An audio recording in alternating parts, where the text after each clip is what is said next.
Hello, I'm Doug, and this is the Taste and Sensibility channel. And today on Chilies and Peppers episode number 6, we're looking at poblanos, which are those big, dark, green, maybe even purpley black. They're so dark in color sometimes. Peppers that are just piled up in the grocery store bins or produce markets. And we are going to sample it fresh. I've got a roasted one here I did on my grill. I've got dried ones to talk about, and I might try it in a restaurant dish. So, before we get started, let me remind you to like this video, leave comments and questions, share it with people, and subscribe and click on that bell to get notified when the new videos come out. So this is likely to be the last one before the Christmas break, and I'll do some blind tastings of various spirits in, I don't know, 4, 5, 6 episodes throughout December when I usually do advent calendars. But that's going to change a little bit this year. But here on this last video of the year involving chilies and peppers, we're going to be looking at this big, beautiful thing. I found this in the Great Chili Book by Mark Miller. And on his Poblano page, he's got a nice description about the size, and tells how they're sometimes hot, sometimes mild, but he gives a heat level of 3. And he's got a nice picture of it there.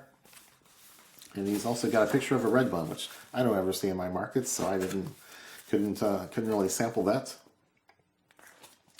But this pepper is the one that they often use for chili rellenos in restaurants. So I'll put some sort of cheese mixture in it, and the heat of the pepper is usually very mild, so it's a nice combination of a little spiciness and a little salty cheese. So chilies and peppers are just amazing in the breadth of flavors and the spiciness that they bring, or non-spiciness. So I'm going to get right into this and cut this right in the middle. So I've learned that's usually where the spiciness is. And this batch I bought recently at a little local Mexican store doesn't strike me as very spicy. So I'm going to try to get some rib material here as I cut some pieces to taste.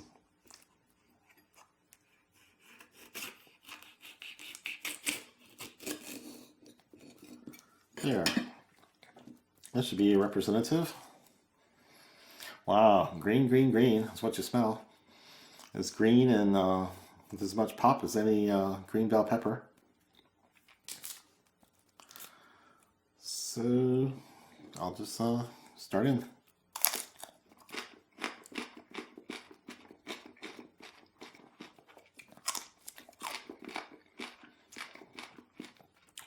Thick, tougher flesh than the green bell peppers have been.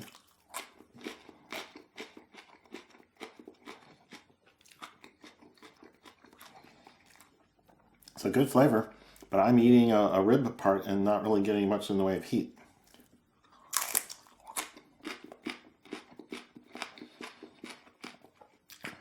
So the spiciness isn't everything. Flavors change a bit when you cook it as in a chili relleno, or when you roast it, as like this guy on the grill. So they're full of wonderful flavors. So they vary quite a bit. So these heat rankings, these scales, are just a range, and you might get more or less than you're expecting, based on your previous experience or someone's ranking of them on a heat scale.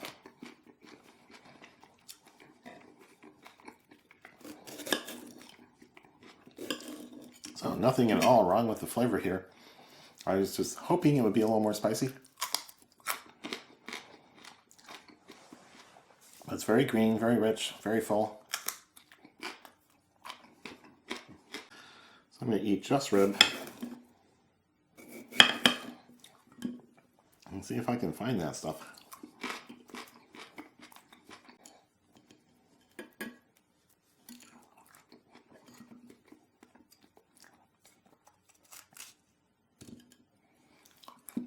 Ah, ah. Oh, okay. Cut into the seed pod. Oop, oop. It is present in this organism. Okay, there. Right out of the middle of the seed pod. Ribby stuff. Yeah, there's a little bit of heat there.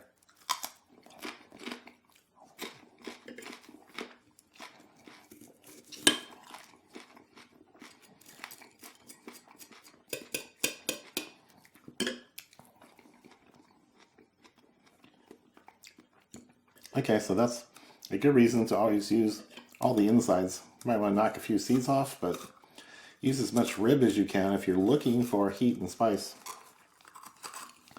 I'm going to cut a couple more little pieces out since I have access to the rib material here. Come on, let's get going.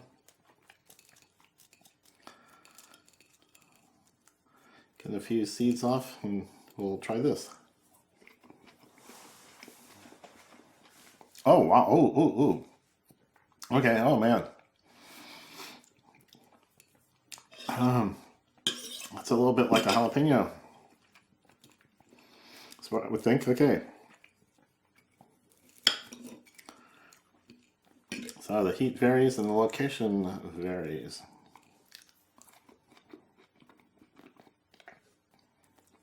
So be sure and put all the ribs in your various salsas and dishes if you want the heat to come. So that was very educational. And I did put all those parts into my salsa that I made. This is my basic salsa with fire roasted tomatoes from a can and some red onion and white onion that I roasted myself and some garlic I roasted. Still full of that green vegetal flavor. Those notes are all throughout this stuff.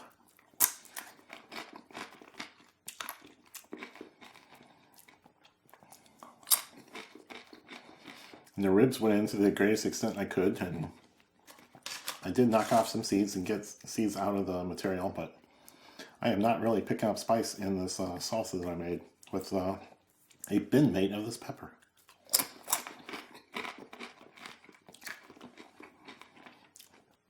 So I'm looking. There's a lot of sweetness, fruitiness from the tomatoes.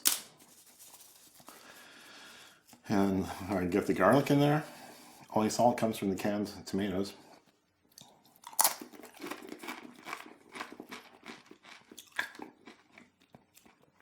And the heat's not really popping through, even though this stuff is over 25% poblano pepper mass. So, biological entities vary quite a bit. So, disappointing that it's not spicy. I'm not disappointed that it's so green and herbaceous and full of that flavor I like. Now, I'm going to move over to the roasted side. This would be a good point to insert a little video of the roasting process here.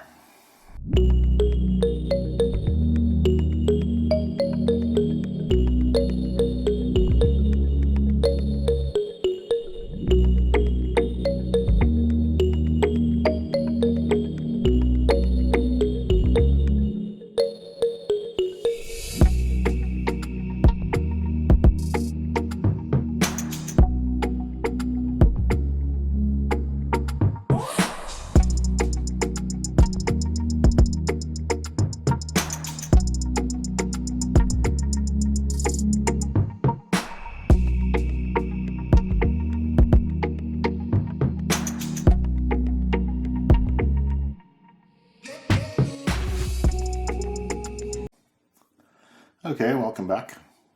I'm going to be scraping the skin off of this poblano that I roasted on that grill.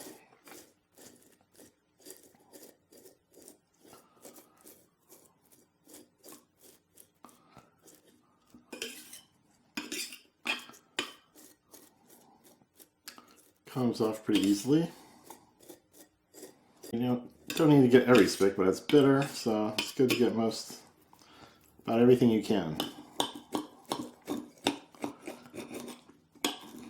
I want to cut up here near the rib section, rib containing section, so I can get some heat.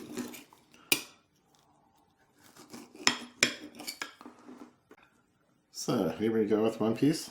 I have learned that roasting enhances the flavor of about every chili I've tried.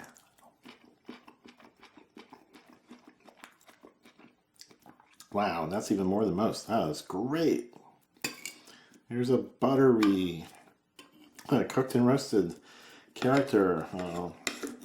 There's savory notes that aren't there on the ripe, in the green, fresh green version. There is caramelized notes for sure.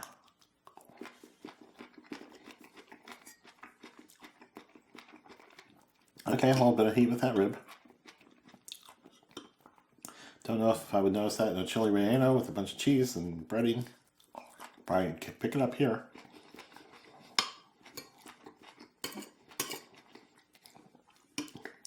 So the various resources I'm using, like Mark Miller's chili book and Rick Bayless videos that come out all the time, points out that these are not consumed fresh in Mexico. In Mexican cooking, they're always roasted or cooked in some way before they get into the sauce or the dish. And if that's what it tastes like, give me more. That's good stuff. Okay, here's a bit. Here's a piece with a few seeds and a lot of rib. Let's see if that's got some heat.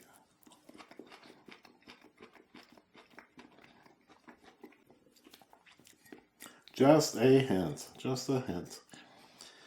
I really should bring napkins in here, right? Okay, now I'm going to go after the salsa I made with the roasted chili.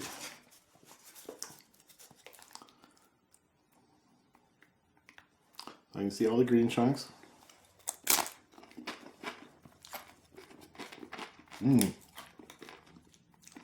Oh yeah, I get that buttery roasted flavor throughout this whole salsa.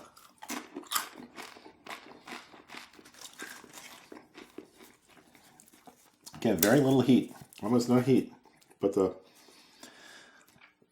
cooked, roasted umami flavors from the roasted chili just jump out of this thing.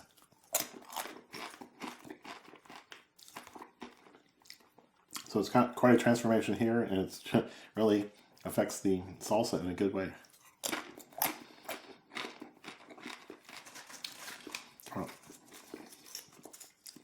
So even though there's no heat, there's lots of flavor.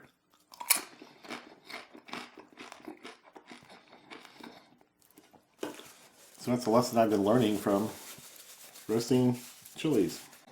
I didn't really talk about the heat level, but might be a good thing to do. I didn't mention that Mark Miller's rating was 3 on his 0 to 10 scale. But I've got another scale here that I use, and Poblano is right up here near the bottom, 1,000 to 2,000 Scoville units. In the same range that the Anaheim was at 500 to 2,500.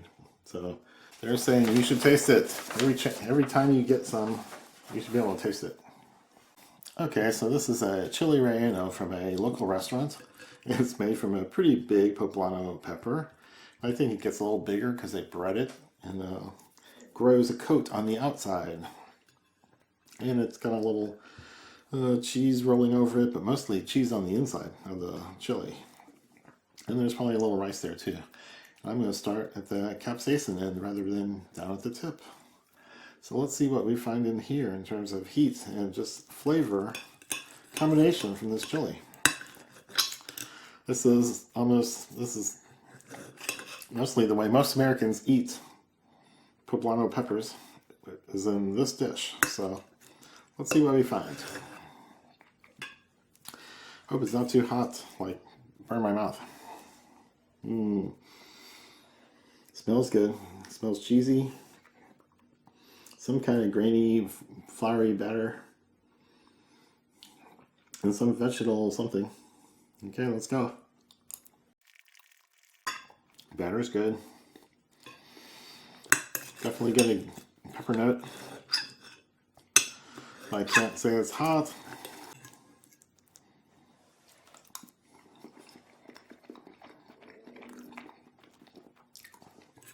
cheesy filling. There's quite a bit of corn in the batter. And it's very fluffy. It's full of holes. And not over salted. That's really good. And I'm still looking for heat. There's a little bit in that last bite. So they may have cleaned it out so well. There's no more ribs, seeds, anything on the inside with the heat. Kind of looking on the inside here. There's a rib along there, but I think they took it apart pretty much.